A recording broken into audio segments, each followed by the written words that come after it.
Here we have verse 4 of the 19th chapter, Gospel of Matthew.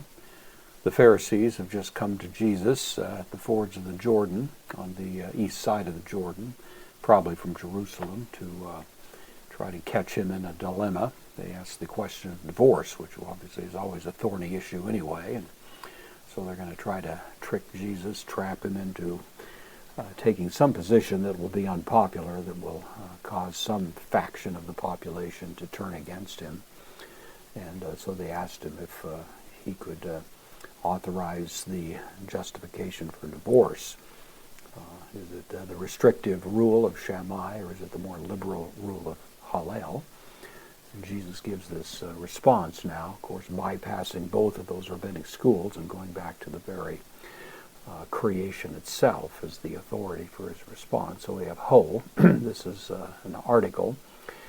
Can be translated with participles to mean a pronoun like he. So he, having answered, is the way we put this. Apokrinomi is the underlying verb, the aorist participle. So, but he, having answered, apin said, answering said unto them, uk, the negation, enegnota. This is from anagnosko. It means to know up, literally, but the idiomatic sense was to read, and so that's the way it's commonly translated. So he answered and said, have you not read? This is the second person plural of the aorist active indicative of the verb. So have you not read? Hoti. Conjunction means that or because. Here it's that. So have you not read that? Ho ktisos. This is actually an aorist participle, sometimes translated as creator. That's the idea. So it's the having created one is the notion, aorist active, masculine singular nominative. So the having created, the one who had created, or the creator. Archais, from the beginning. Arche, the beginning of something, from the beginning.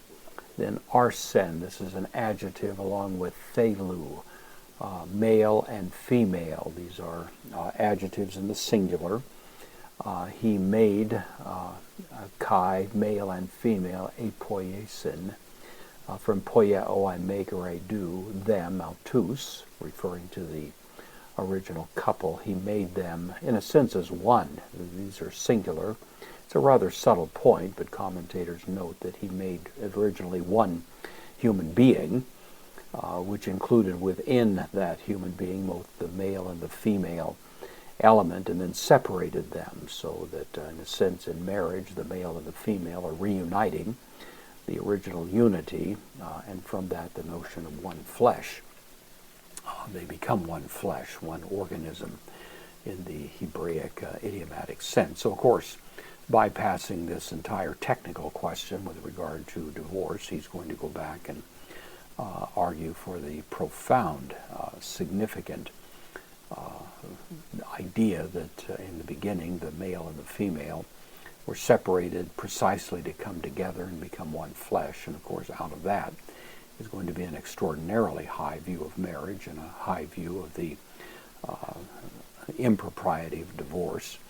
And of course, it becomes the biblical, the fundamental biblical argument against many of the contemporary debates about how many genders there are and that sort of thing. From the biblical point of view, the answer is rather neat, tidy, and definitive, and hardly capable of being refuted, at least based on biblical data.